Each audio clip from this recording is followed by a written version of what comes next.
Hello dear students, स्वागत है आपका इस वीडियो में। और आज का ये वीडियो काफ़ी ज़्यादा इंपॉर्टेंट है आप सभी, चाहे आप क्लास 10th के स्टूडेंट हो या फिर क्लास 12th के स्टूडेंट हो, जो कि इस बार अपना बोर्ड एग्जाम देने वाले हैं। और इस बार का आपको बोर्ड एग्जाम जो है वो, जैसा कि आपको पता है कि लास्ट के नवंबर या फिर स्टार्टिंग के दिसंबर से स्टार्ट हो जाएगा। और इस बार का जो आपका बोर्ड एग्जाम होगा, जो सीबीएसई कंडक्ट करेगी, वो आपका कुछ अलग ही तरीके से ही एग्जाम होने वाला है। जैसा कि आपको पता है कि इस बार आपका सब्जेक्टिव क्वेश्चंस नहीं, ओनली ऑब्जेक्टिव टाइप के क्वेश्चंस ही आएंगे, जिसमें आपको एक ओएमआर शीट दिया जाएगा अपने क्वेश्चन के आंसर को करने के लिए।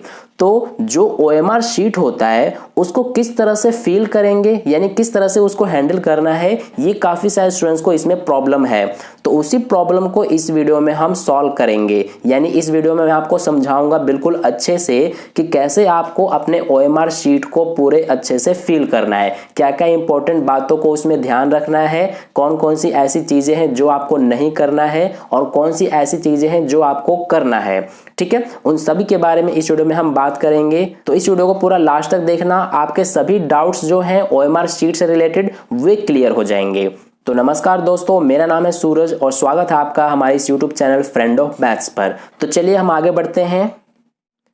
तो ओएमआर शीट की तरफ बढ़ने से पहले आपको कुछ यहाँ पर इंपॉर्टेंट बातों का पता होना चाहिए। जैसे कि पॉइंट नंबर 1, आपको अपने एग्जाम सेंटर पर 11:10 से पहले पहुंचना है। यानी आप मान के चलें कि आपको अपने एग्जाम सेंटर पर लगभग 11 बजे पहुंच जाना है, क्योंकि 11:10 से लेकर 11:30 तक ये आपको 20 मिनट का टाइम दिया जाएगा अपने क्वेश्चन पेपर को रीड करने के लिए। यानी कि क्वेश्चन पेपर को रीड करने के लिए आपको 20 मिनट्स का टाइम दिया जाएगा। और ये 20 मिनट बहुत ही ज्यादा इंपॉर्टेंट होंगे आपके लिए, ये डिसाइड करने के लिए कि आपको क्वेश्चन पेपर में कौन कौन से क्वेश्चंस को सॉल्व करना है और कौन कौन से क्वेश्चंस को स्किप करना है। ठीक है, तो इसीलिए आपको अपने एग्जाम सेंटर पर 11:10 से पहले किसी भी हालत में पहुंचना है। ठीक है, तो ये हमने बात कर लिया। पॉइंट नंबर 2, आपका जो एग्जाम है वो 11:30 पर स्टार्ट हो जाएगा और 1 बजे तक आपका एग्जाम चलेगा। यानी हम बात करें कि टाइमिंग की, तो आपको टोटल 90 मिनट्स का टाइम दिया जाएगा अपने क्वेश्चन पेपर को सॉल्व करने के लिए। यानी कि 1.5 घंटे का टाइम आपको दिया जाएगा।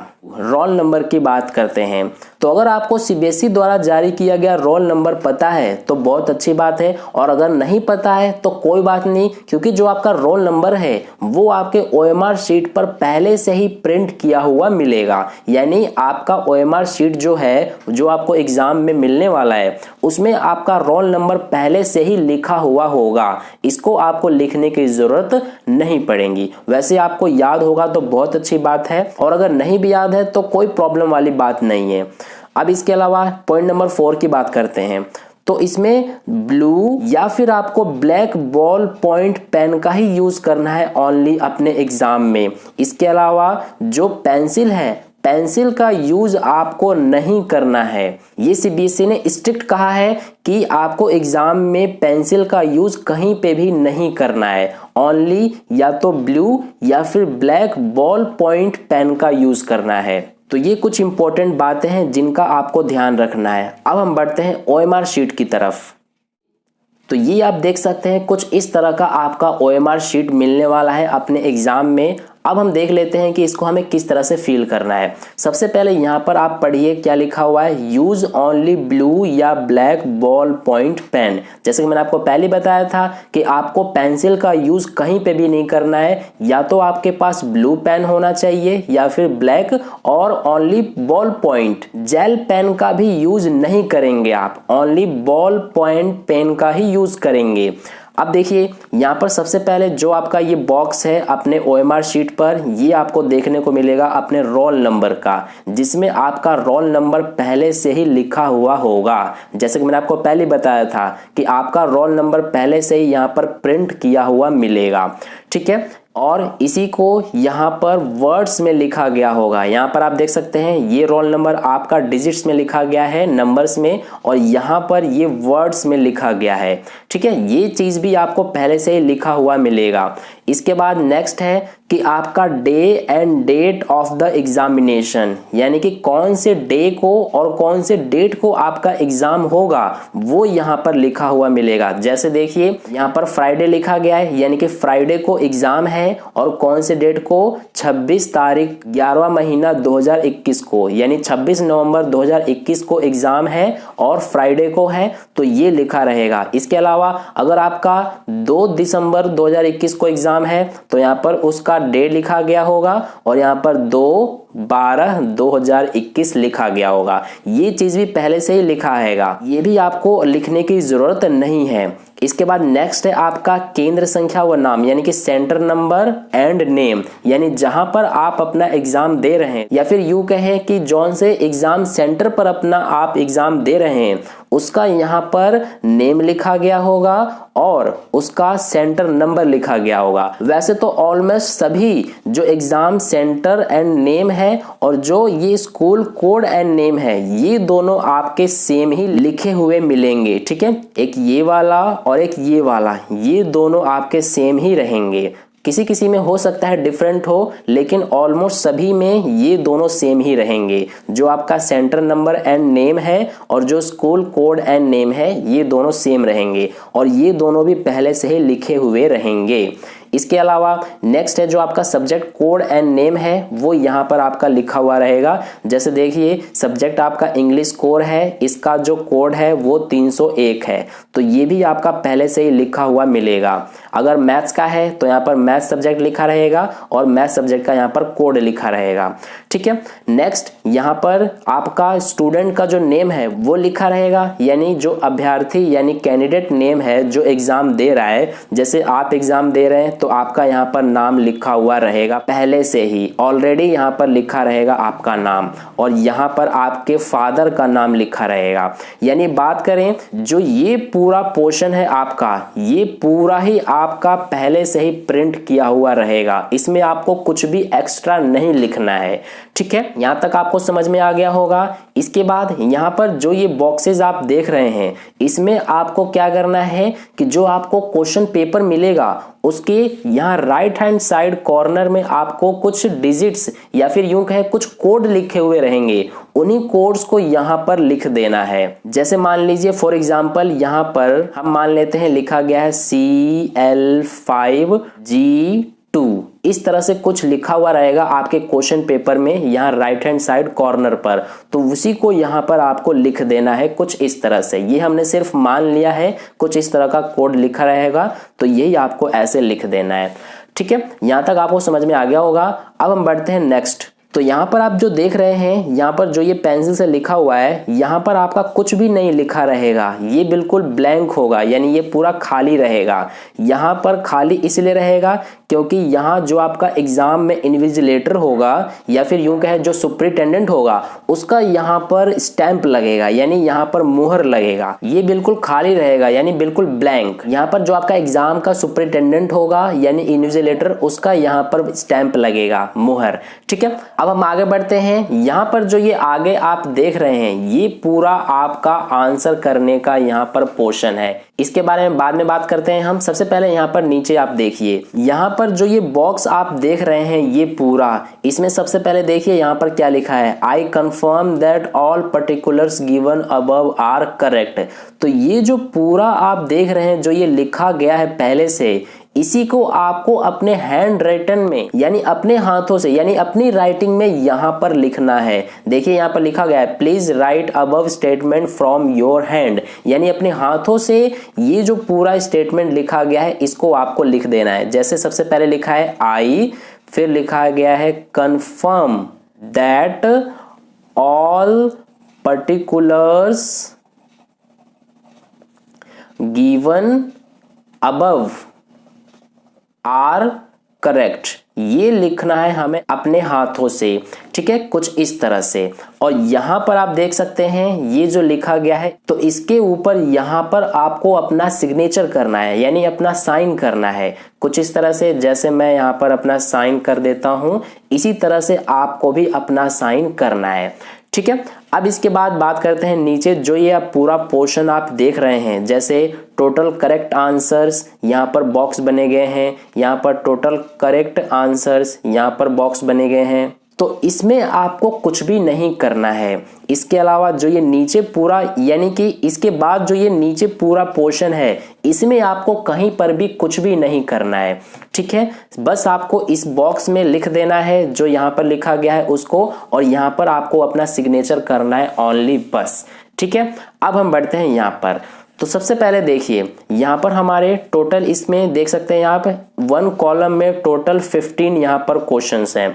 फिर सेकंड कॉलम में यहाँ पर 16 से लेकर 30 तक है। फिर यहाँ पर नेक्स्ट थर्ड कॉलम में 31 से लेकर 45 तक है, और फोर्थ कॉलम में 46 से लेकर 60 तक है। यानी इसमें हमें टोटल 60 क्वेश्चंस को अटेम्प्ट करने के लिए यहाँ पर हमें दिया गया है इसमें। लेकिन किसी किसी क्वेश्चन पेपर में आपके ओनली 50 क्वेश्चंस आते हैं, किसी किसी में 45 आते हैं। जैसे आपके क्लास 10th के मैथ सब्जेक्ट में 50 क्वेश्चंस आएंगे, यानी कि ओनली आपको यहाँ तक अटेम्प्ट करना है। इसके अलावा जो ये 51 से 60 तक है, इसमें आपको यहां से लेकर यहां तक कहीं पर भी कुछ भी नहीं करना है, ठीक है। अगर मान लीजिए किसी सब्जेक्ट में आपके ओनली 45 क्वेश्चंस है, तो आपको ओनली यहां तक ही करना है। इसके अलावा इस वाले कॉलम में कहीं पर भी कुछ भी नहीं करना है। इस बात का आपको विशेष ध्यान रखना है, ठीक है। अब देखिए क्वेश्चंस को किस तरह से अटेम्प्ट करना है। जैसे मान लीजिए आपके क्वेश्चन पेपर में आपने देखा कि जो आपका फर्स्ट क्वेश्चन है, देखिए फर्स्ट क्वेश्चन यानी क्वेश्चन नंबर 1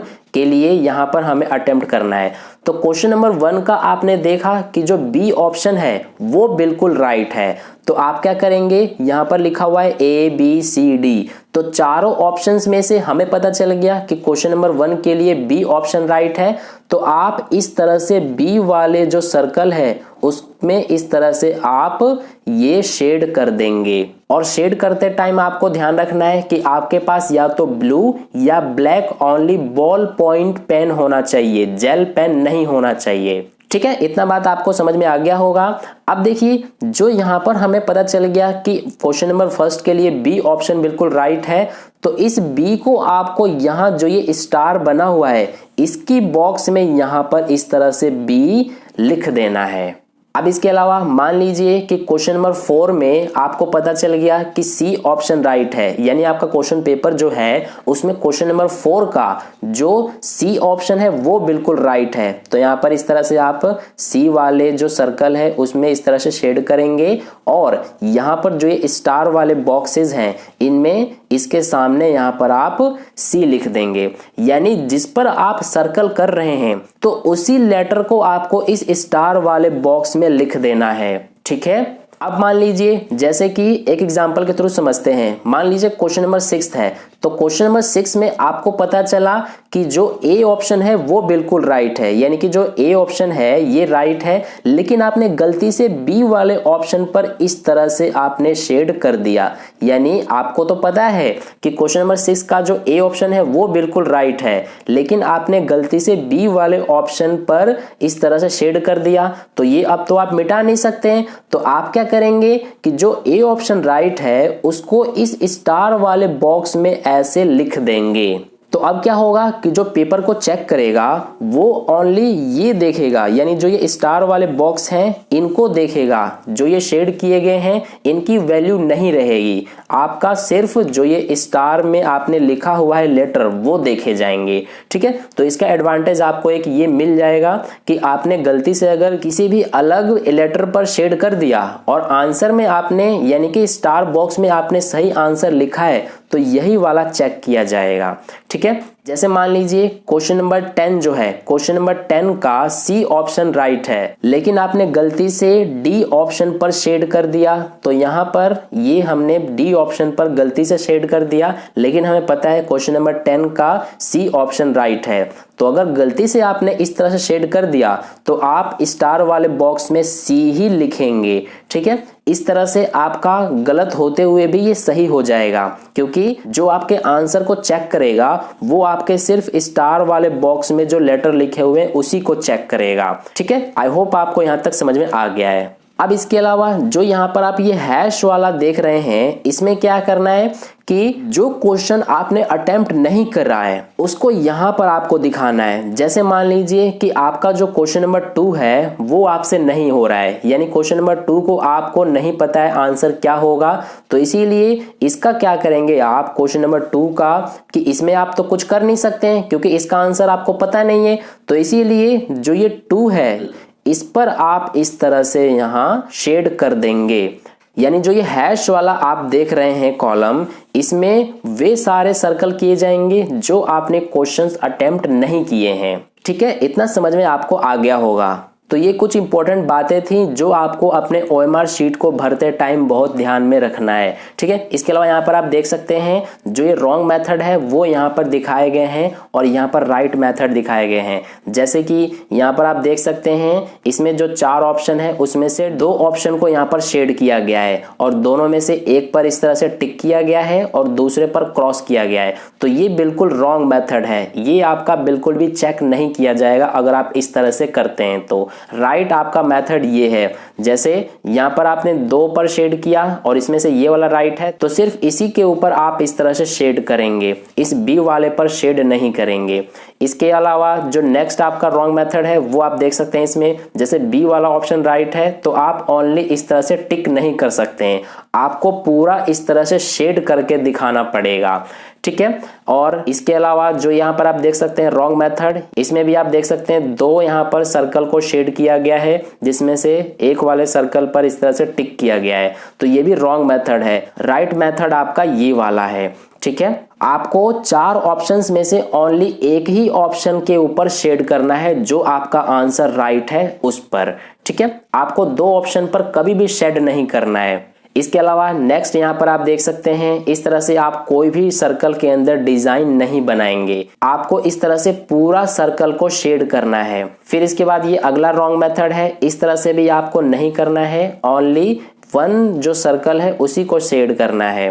फिर इसके बाद यहाँ पर आप देख सकते हैं कुछ इस तरह से आपको नहीं करना, यहाँ पर जो आधा सर्कल है उसको शेड नहीं करना है, पूरा आपका कंप्लीट जो सर्कल है उसको शेड करना है इस तरह से, ये आधा सर्कल आप शेड नहीं करेंगे। और कुछ इस तरह से आप सर्कल में डिजाइन नहीं बना सकते हैं, जैसे यहाँ पर आप देख सकते हैं इस तरह के डिजाइन आपको नहीं बनाने हैं सर्कल्स में। तो ये कुछ रॉन्ग मेथड है जो कि आपको दिखाए गए हैं, इस तरह से आपको अपने OMR शीट को नहीं भरना है। इस तरह से ये राइट मेथड आपको दिखाए गए हैं, ऐसे आपको भरना है। तो आई होप अब आपको अच्छे से समझ में आ गया है कि किस तरह से OMR शीट को भरा जाता है, क्या क्या इंपॉर्टेंट बातों का ध्यान रखना है हमें अपने OMR शीट को भरते टाइम। तो आई होप आपको वीडियो अच्छा लगा है, अगर वीडियो अच्छा लगा है तो लाइक कर देना, अपने दोस्तों के साथ शेयर कर देना, और पहली बार वीडियो को देख रहे हैं तो चैनल को सब्सक्राइब करके बगल में जो बेल आइकन आता है उस पर ऑल वाले पे क्लिक कर लेना। मिलते हैं फिर अगली वीडियो में, धन्यवाद।